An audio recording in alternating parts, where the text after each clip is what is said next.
Muy buenos días a todos y a todas. Bienvenidos en esta sección exclusiva de It's Time to Talk hoy con motivo de la Semana Internacional de la Lengua Española y de la Lengua Inglesa, porque os recuerdo que el próximo 23 de abril pues celebramos el Día Internacional del Libro, por supuesto, pero también de ambos idiomas, así que tenemos un programa completo esta semana de encuentros con creadores británicos y creadores españoles para hablar y intercambiar en torno a nuestro idioma compartido que tenemos, el español y el inglés.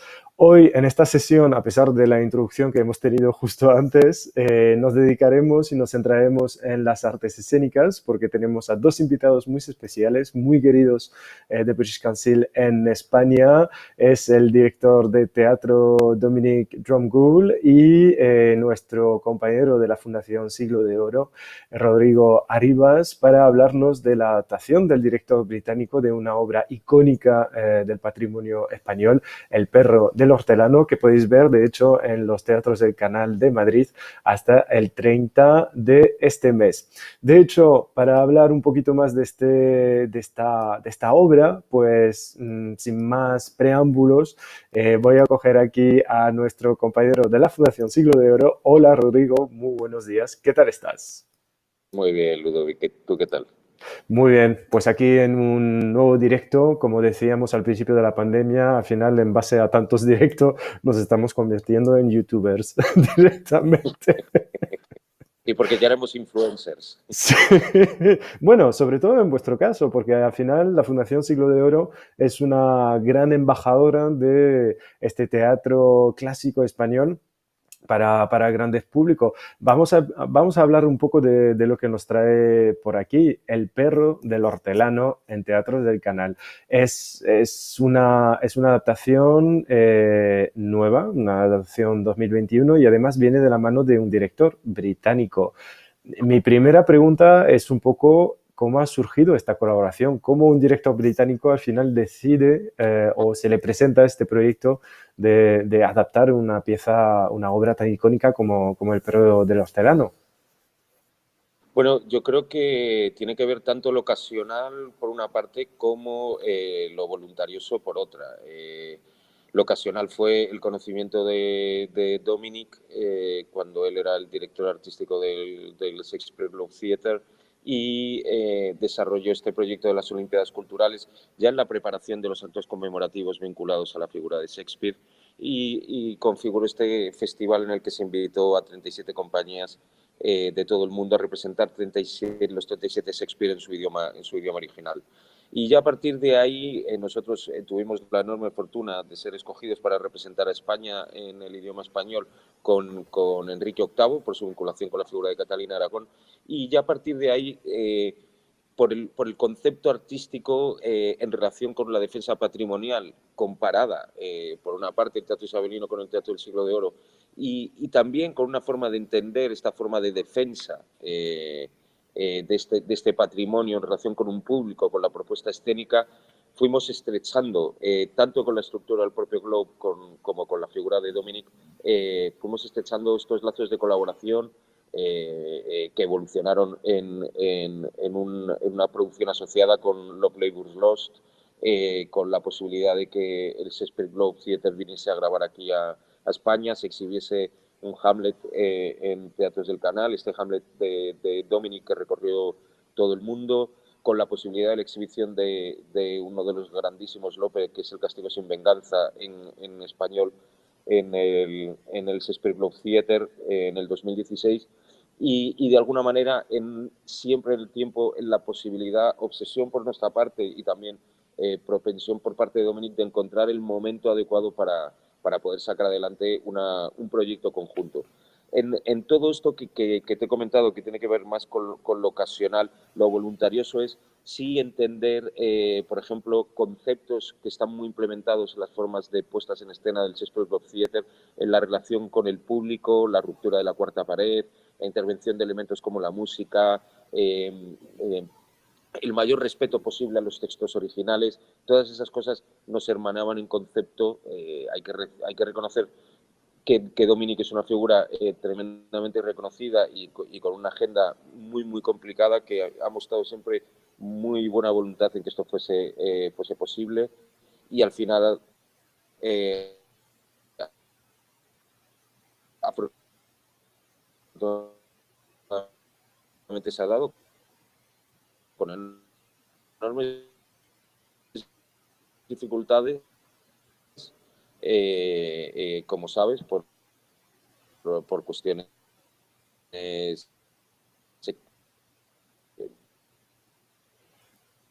digamos actuales, pero Creo que extemporáneas estamos al hecho teniendo algunos problemas de conexión contigo, Rodrigo, que se nos está sigo, entrecortando la conexión. A ver si se estabiliza, sí, pero al final a ver si se estabiliza un poquito esta se conexión ha y te podemos dado escuchar. y, para nosotros contar y que día de hoy es como lo celebramos. Bien, yo creo que ya está, ya se ha vuelto a... Estos son la magia del directo, como Hola. decimos siempre.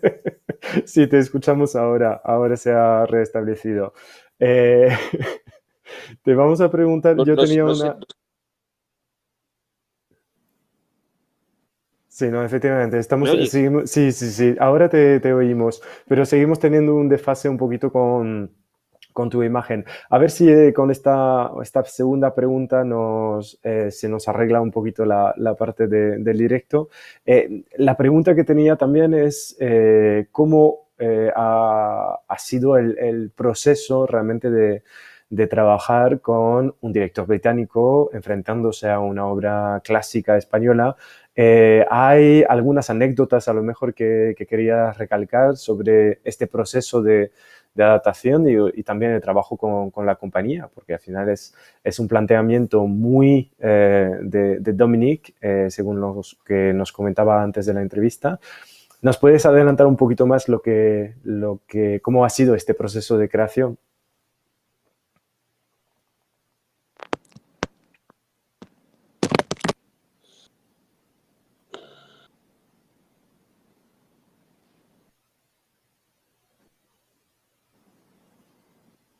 Pues creo que hemos perdido a Rodrigo. Funcionaba muy bien hasta ahora, Por favor, pero ¿me sí se te oye, pero muy entrecortado, con lo cual no sé si será la conexión a internet que está poniendo algunos problemas. Tú nos oyes bien, ¿no? Yo sí, por qué estas cosas siempre funcionan antes y se estropean en el momento? Es la famosa pregunta que nos hacemos siempre. Ahora, por lo visto, ya ha vuelto. Esta pregunta sobre el proceso de adaptación, un poco cómo ha sido este proceso de trabajo con un director británico, una obra clásica española. La verdad es que ha sido muy interesante. Por una parte, hemos contado con un texto traducido por un grandísimo y reconocidísimo traductor de textos del Siglo de Oro al inglés, que es David Johnston, y al servicio también de este trabajo hacíamos o hemos trabajado con una traducción exclusivamente literal. Y el grandísimo talento y oído de Dominic ha hecho el resto al cabo de identificar por la propia sonoridad del lenguaje español desde dónde estaban los gag cómicos a los soportes consonánticos o soportes vocálicos al servicio de generar una propuesta en escena. Ha sido un proceso enormemente enriquecedor, sobre todo ver a una persona, en nuestro caso, inglesa, acercarse a este texto con esta forma de cariño, respeto y sobre todo capacidad profesional, ¿no?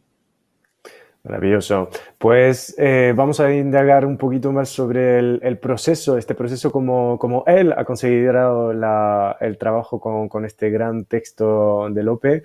Muchísimas gracias, Rodrigo, por haber estado con nosotros. Siento los pequeños problemas de este directo. Bueno, más que pequeños, han sido enormes. Pero bueno, os agradecemos enormemente, os agradecemos la oportunidad y, y la verdad es que, bueno, en nuestro caso siempre hemos tenido y hemos establecido y tratado de generar puentes y contactos con la cultura británica, con la forma de hacer teatro, con esta relación que nos hermana en la defensa de teatro patrimonial y esperamos seguir abundando en ella y de estos proyectos en los que muchas veces o en algunas ocasiones habéis sido vosotros partícipes, estamos enormemente agradecidos y seguiremos en ello. Seguiremos en ello, efectivamente. Muchísimas gracias, Rodrigo. Nos vemos en los teatros. Cuidaros mucho. Igualmente, un abrazo. Gracias por haber estado con nosotros. Y justamente para hablar de esta entrevista tengo a mi compañera Cristina. Cristina Ward, ¿qué tal estás? Hola, buenos días. Muy bien, gracias. ¿Y tú? Todo bien, todo bien. Aquí has estado con Dominic, con nuestro invitado, hace unos días para entrevistarle, aprovechando que estaba de paso por Madrid. ¿Cómo ha ido esta entrevista? Pues muy bien, la verdad. El único inconveniente, no tener más tiempo, porque es una persona absolutamente fascinante, muy generoso a la hora ya lo veréis ahora, de explicar con todo tipo de detalle, de pensar y de llevar adelante las ideas. Y realmente fue un placer hablar con él y además también experimentar esa idea de que a pesar de estos momentos tan extrañísimos que estamos viviendo por culpa de la pandemia, con los cambios muy grandes que obviamente Brexit nos trae, y sin embargo hay esa colaboración, sigue adelante, eso echa para adelante, esto vamos a seguir trabajando juntos, el teatro sobrevive, lo que sea, y esto ha sido muy positivo. Y una conversación, a pesar de todas estas dificultades, pues de normalidad con el trabajo, que hay que seguir y se va a seguir. O sea que realmente fue muy positiva la conversación. Sí, además es un elemento esperanzador a pesar de las circunstancias en las que estamos, pues se siguen creando proyectos, se siguen ayudando a la movilidad y se siguen teniendo creadores británicos trabajando con este fantástico patrimonio español. Pues vamos a escuchar tu entrevista con Dominic y estamos de vuelta en más o menos 20 minutos, media hora. Hasta ahora. Muy bien. Hello, everybody, and thank you very much for joining us now this morning. We're absolutely delighted to be talking to Dominic Dromgoole today, who's very kindly offered us a bit of his time. Dominic is actually in Madrid. I thought he was going to be in the UK, but he's in Madrid right now because he's been directing a new production of El Perro del Hortelano, which has been on at the Teatros de Canal in Madrid, and is still going to be on until the 23rd of this month. Correct me if I'm wrong, Dominic, but I think that's the last day. So there is still time to try and get tickets. I think it's extended briefly into the week after, actually. So probably until about the 30th. So even more chance to get tickets. Even more chance to get tickets. So that's really, really good news. So anyway, we've been hearing just now about your relationship with Fundación Siglo de Oro and the work that you've done together now for at least almost, I think, 10 years or so. So you've obviously had a long relationship and a fruitful relationship with the company. And I wanted to start off by asking you how this particular project of El Perro del Hortelano, which I've seen has been translated into English as either the gardener's dog or the dog in the manger. I'm not quite sure which would be the appropriate one now. But I'd like if you could explain how this project came about and why this particular play. Originally, in a world long ago, long before the world turned out to be what it is, it was going to be first presented at the Almagro Festival last summer, I think. And that went the way of all things, COVID. And then it was delayed until the autumn, and then it came up through to the spring. So, like with many things, there were a collection of reasons why it was going to be done, or why we were thinking of doing it 18 months ago, which are, of course, very different now in the new world that we're in. I've had a long relationship with Fundación Siglo de Oro and Riccata, as it was known before, and it's a relationship forged from a common love of both Shakespeare and Lope de Vega and Golden Age Spanish plays, and of the wonderful collision of similarities and differences between them. And it's great to see plays that were made almost simultaneously that are at one and the same time incredibly similar and incredibly different. And it's through their differences that in some way you learn how close they are to each other. And it's very extraordinary that in Europe at the same moment, people were writing with across such a distance, with such similar concerns, and using a theatrical grammar that is in many ways consistent to each other. And so we invited Riccata to bring a Shakespeare play to our festival. They brought a Lope play to our festival. They presented a production of Love Sabers Lost that was in many ways informed by what we'd done at the Globe. So there's been a conversation going on for a number of years. And El Perro del Hortelano just seemed like a natural extension of that conversation. Excellent. And also, I mean, it's one of the, I suppose, one of the major plays in Spanish in the Golden Age, and probably in the history of Spanish drama. So it's an incredible work. So those differences and those similarities that you've just mentioned, what would they be? I mean, what were you thinking of when you mentioned that? Well, it's you know, you look at El Perro del Hortelano and you dig underneath it, and you find lots of Shakespearean relationships, Shakespearean characters, Shakespearean tropes. The character of Fabio is stunningly similar to the character of Malvolio in Twelfth Night.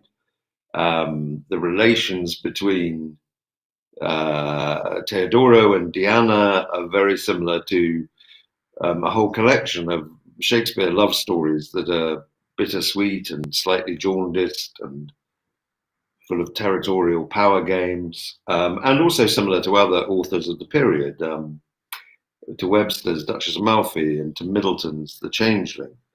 The sense of comedy sitting beside risk, and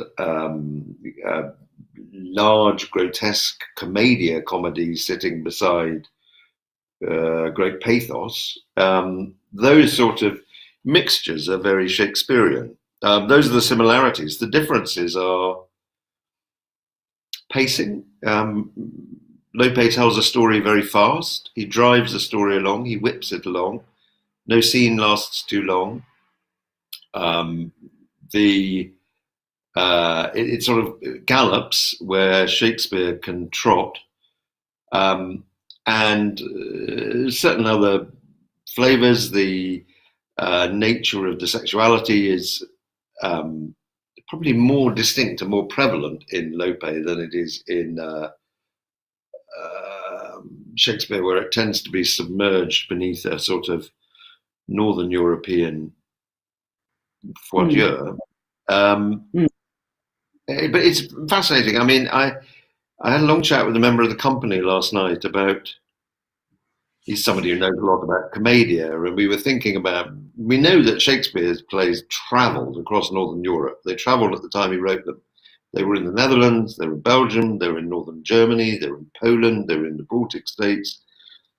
Everything in the sort of old Hanseatic League was filled with trade and the movement of actors.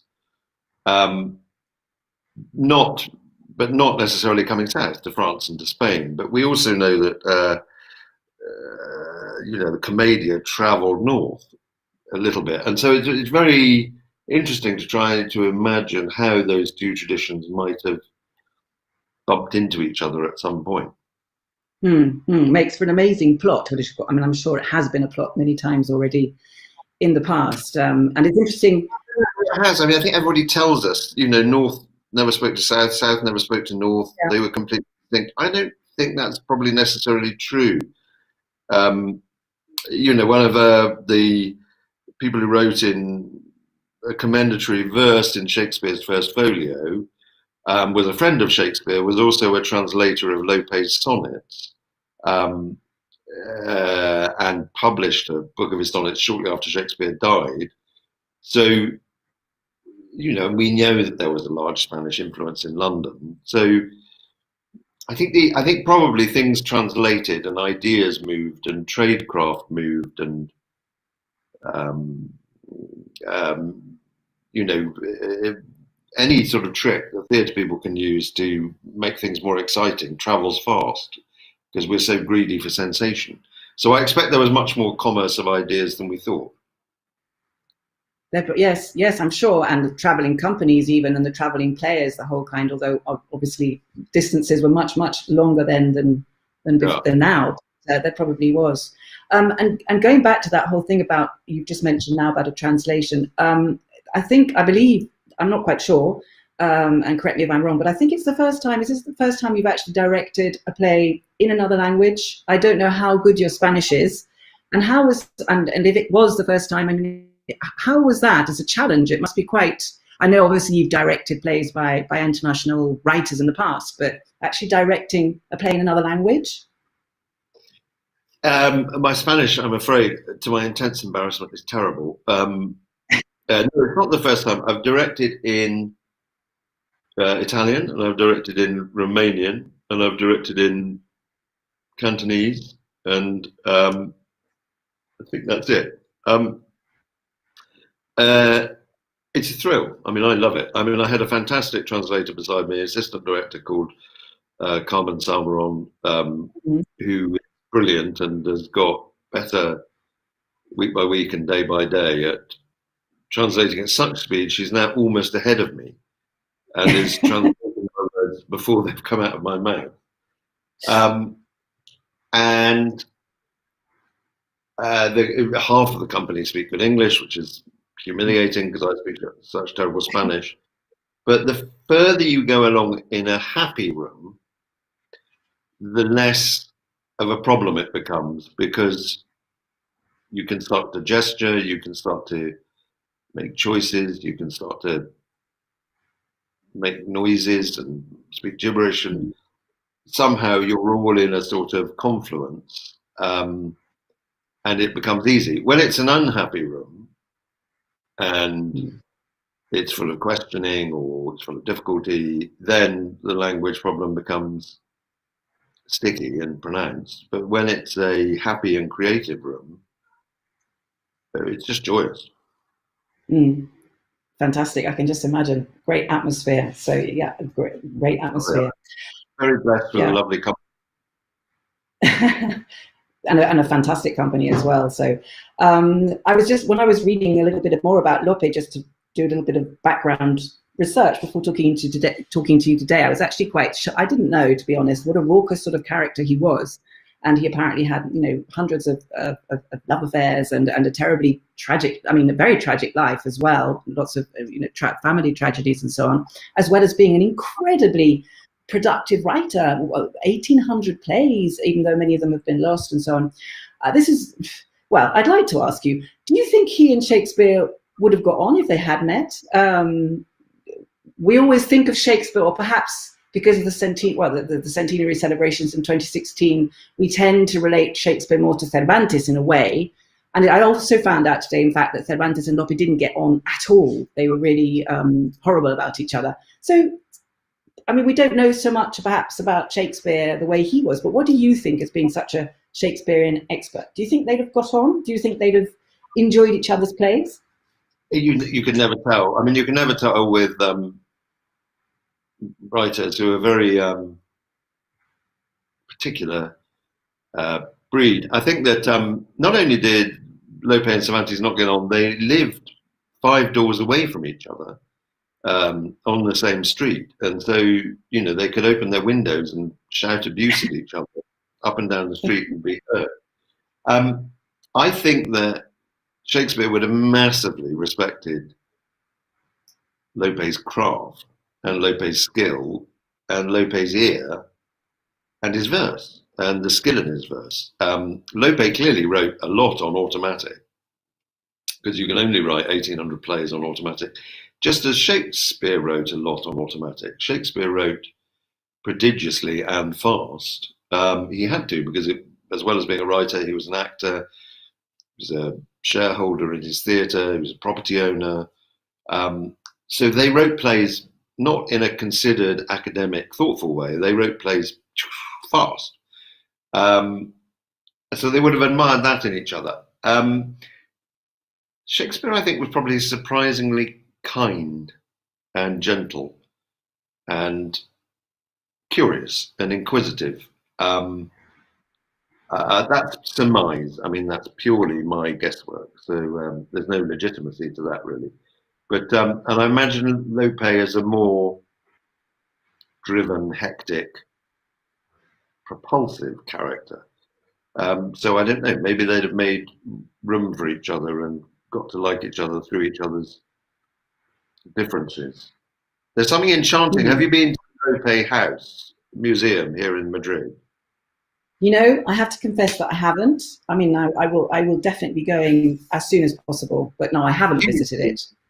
Worth a visit. It's terrific, and it's very well handled, and they do a lovely tour around it. And you get a real sense of his domestic life and his privacy. And there's a space upstairs for a captain to sleep in, because it was one of the forms of tax at the time in Madrid that every house over a certain number of floors had to put up a person from the court.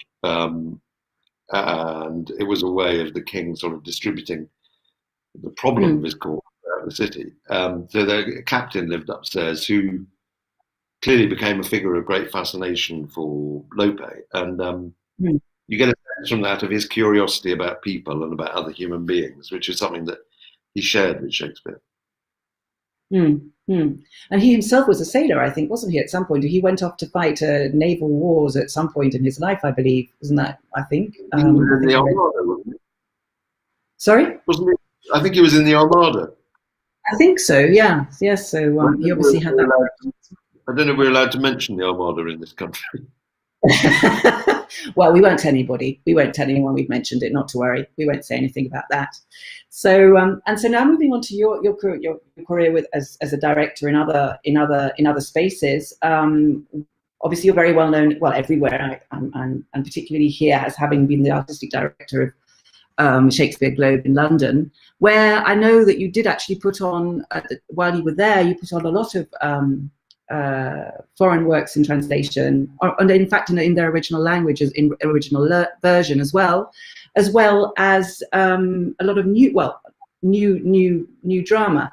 For somebody who's not so familiar with Shakespeare's Globe, obviously I think we all know that it's a replica of the type of theatre that the Elizabethan theatre, where Shakespeare's plays were performed in his age.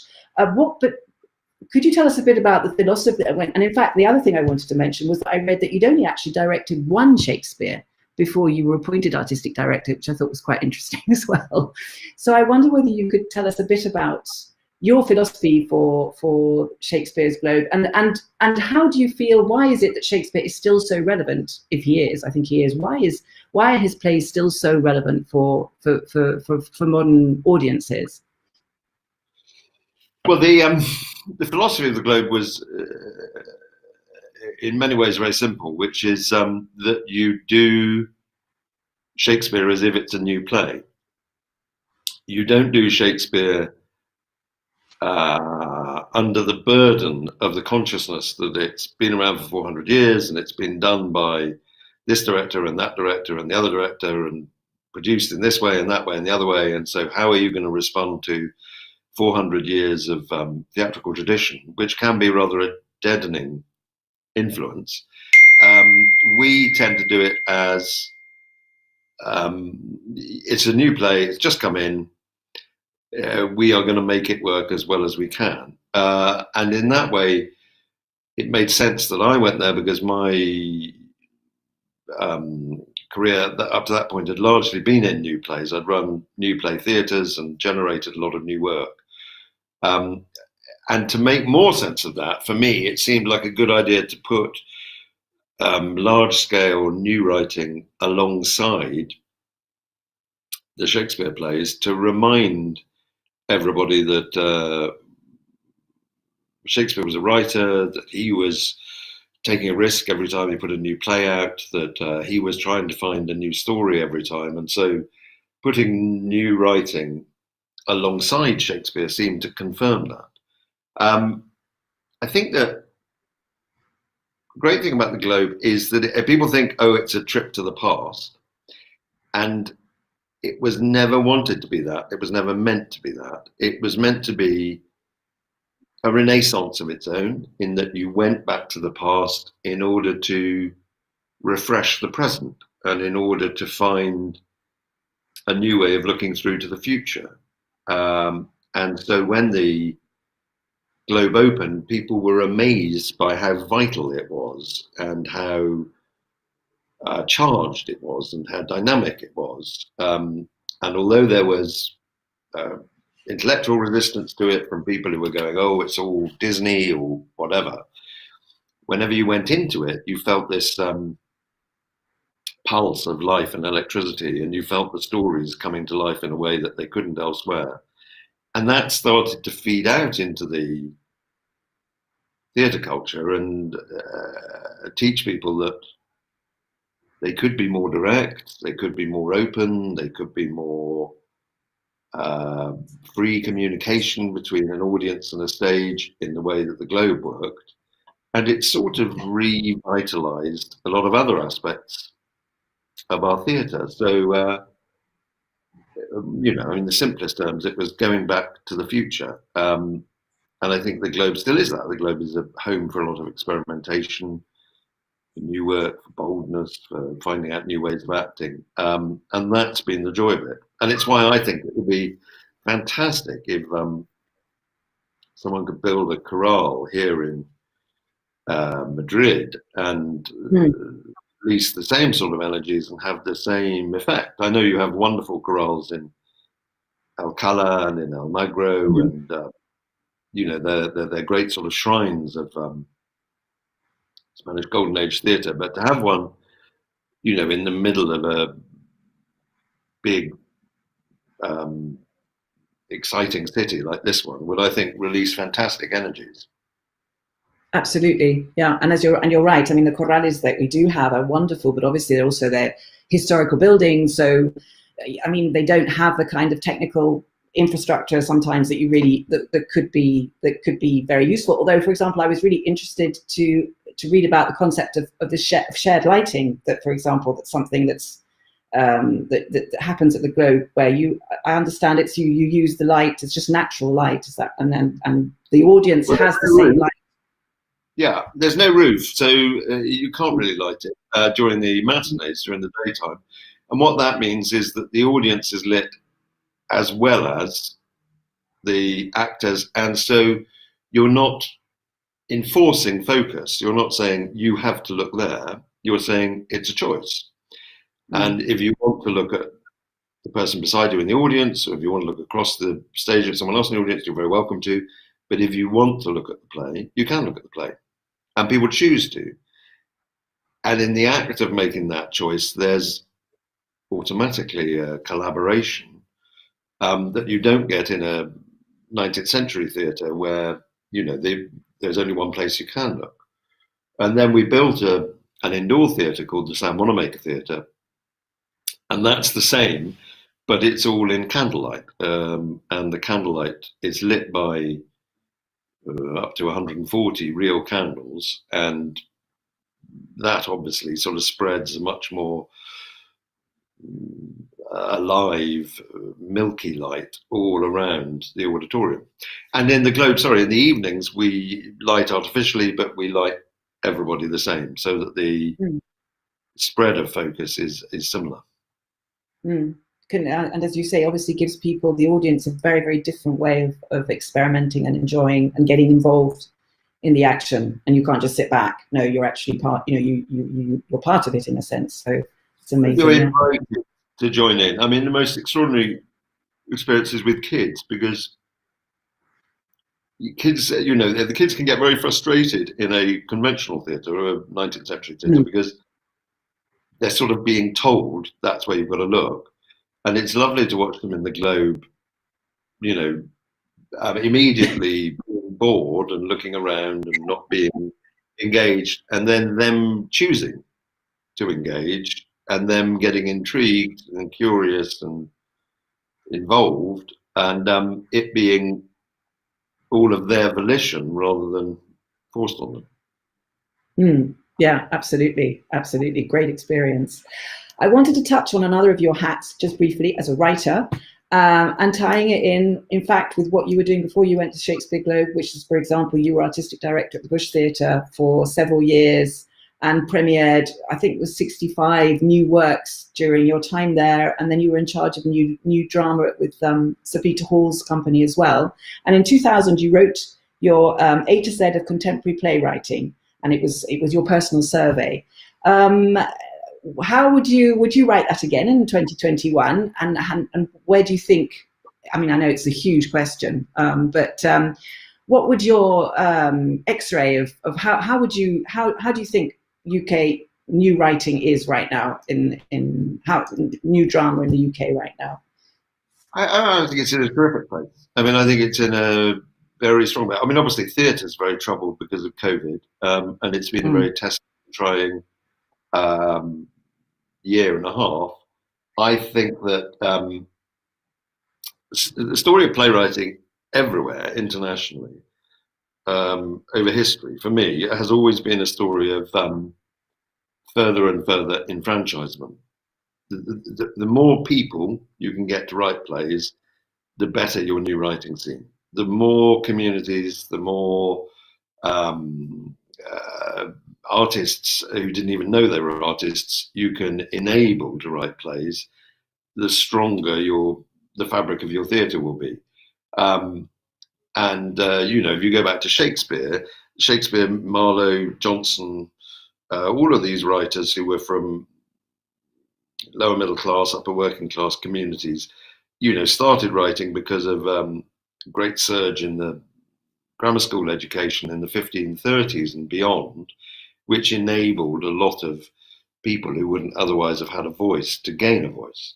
The great thing about the last 20 years in our theatre in the UK has been a fantastic spike upwards in the number of women writers, a fantastic spike upwards in the number of writers from the BAME community, though I'm not sure we're allowed to say that. But, there's a lot of new voices and very bold and vital new voices coming in. And the more you're bringing new voices, new communities in, the stronger your theatre setup is.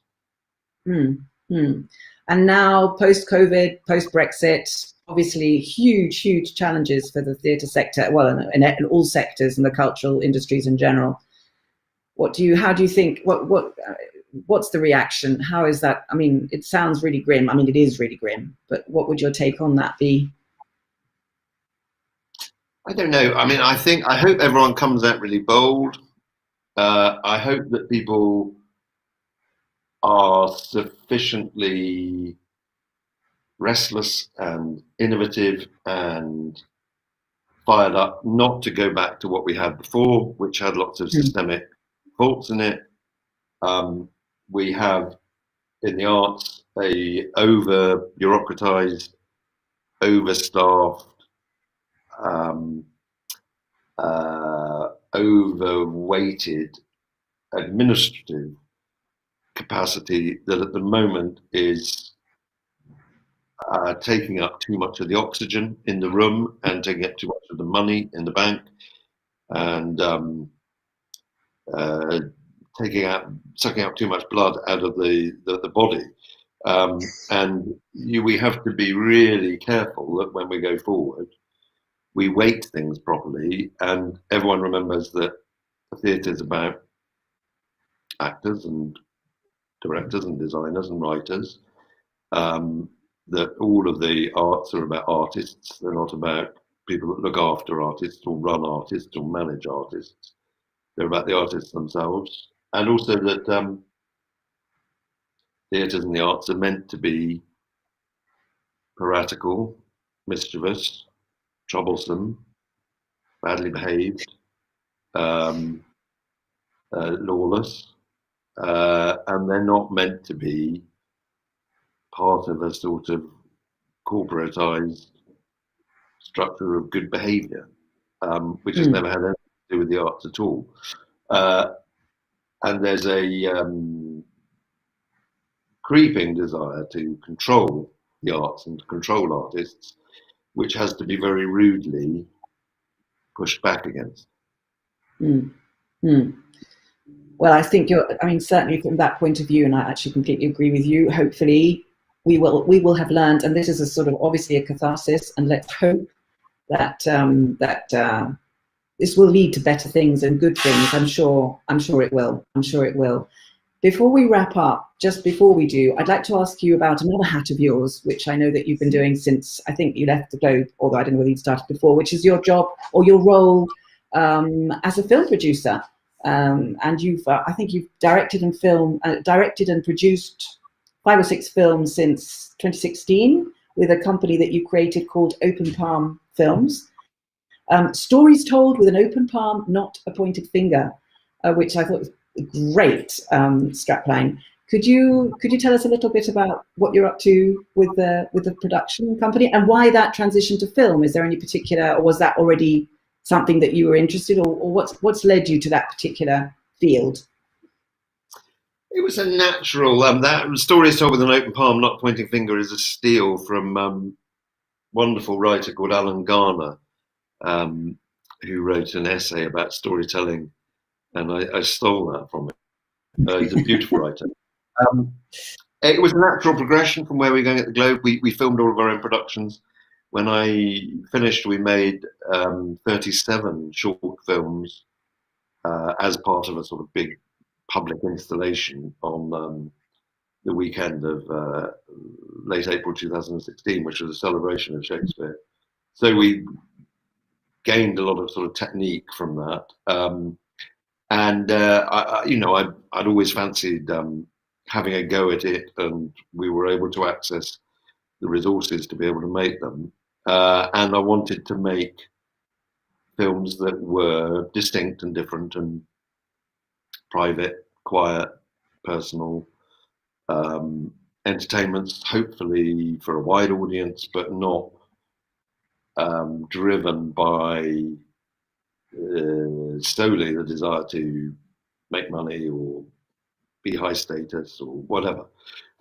So we made 6, I think, really beautiful, private, personal, gentle, modest films. The process of making them was paradise. I'm massively proud of what they are. The process of getting them out into the world and coping with distribution and sales and whatever is torture, the like of which there is nothing to compare to it. So I'm not sure we quite won that game, but we certainly won on enjoying making them, and I think they're all beautiful. Well, there they are, and of course they can have their future career on their own, and I think they will. And what about the future, Dominic? Where do you think, I mean, obviously you're juggling right now, theatre, I don't know whether you're writing. What future projects can you tell us about? I've just got to charge this up. I'm going to move gently and keep myself talking if I do. I think I'm going to bring it up. Here we go. I'm writing a book, which is coming up for Profile, which I wrote last year over lockdown. I've got another book commissioned after that, and I'm making a film, hopefully about the creation of Shakespeare's first folio.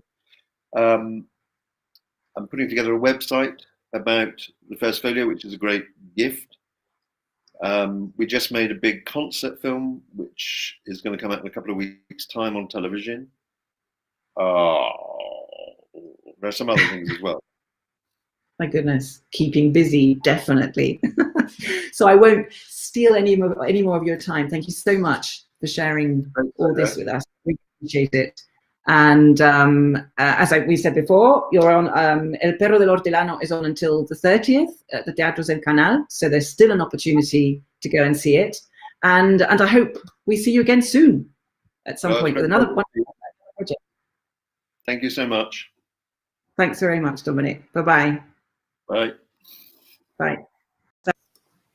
Pues muchísimas gracias, Cristina, por esta entrevista. Qué bien, qué buena química, además, el tipo.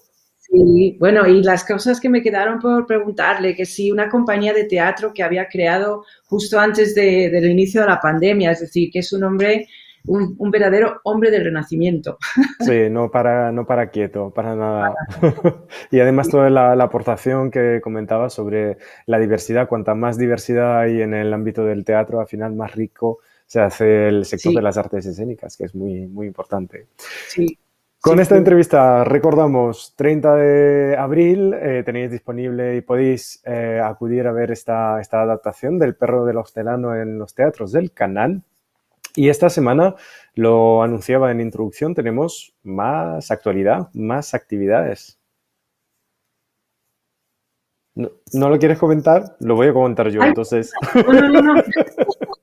Disculpa, no, me quedaba ahí en blanco. Pues sí, tenemos una cita nuevamente este viernes, Día Internacional del Libro, y vamos a tener pues un programa muy especial con un montón de invitados e invitadas británicos, británicas y españoles, escritores, a los que hemos preguntado, a los españoles, qué escritores británicos les encanta o les inspira, y esa misma pregunta la hemos hecho a sus homólogos británicos sobre los españoles.